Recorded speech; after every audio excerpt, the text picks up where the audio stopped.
Mwebale nnyo abasesi baffe obufuzi obwennono obw'abagwere bufunye ikumbania omujja era amaze okutuuzibwa. Ono ye Geofrey Wayabire nga yasikidde kitaawe eyafa mu mwaka ogwa 2021.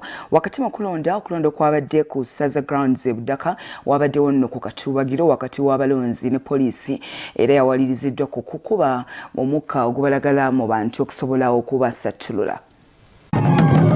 Oluvanyuma lw'akanyolagano wakati w'abagwere ne poliisi mu kulonda IKUMBANIA atuuziddwa.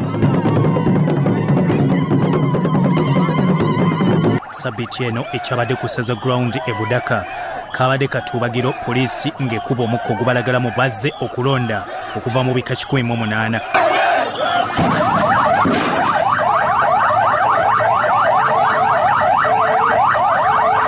Basoose kubasaba mu ddembe okuva mu kifo kino ne beerema nga babadde bazze bayitiridde nga babadde baagala balonzi bokka ne beerema.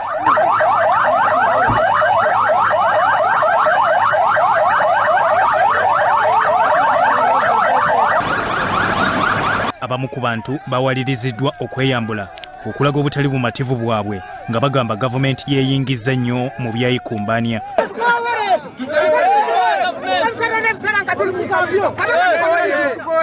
Tuli mukuona ivyo evanya bajai bakola niki enguzi rwachetari kuwa mu Uganda munu nta yabariyo wabire rwakagana ukobecho kimugara obanga lagira yayigaire engudo gininto corona aliwo bati twabita.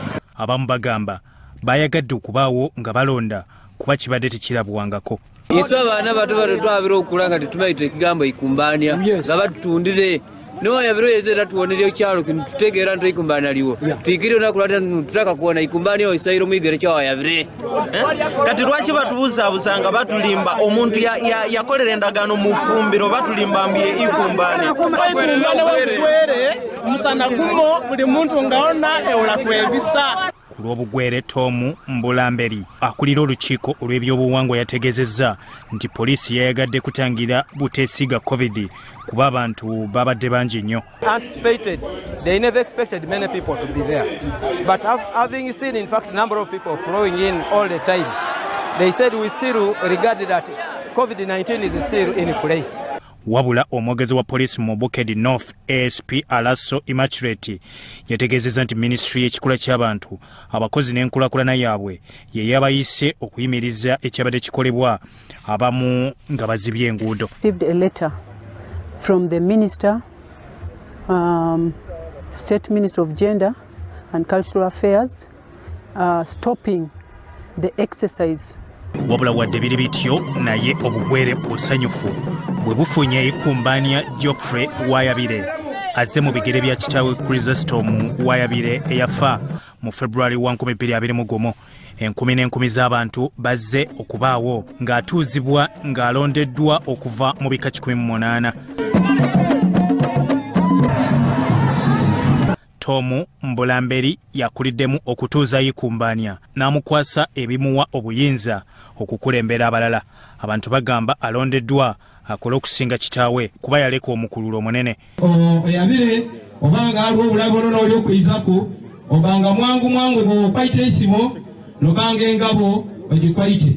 IKUMBANIA Geofrey Wayabire yeebazizza abamulonze mu bugubi omwabadde n'okugumbululwa poliisi. Ntako kubeebalya mwembwena abagwera balyanu mwebale okutaka obugwere mwebale okubanga mwizire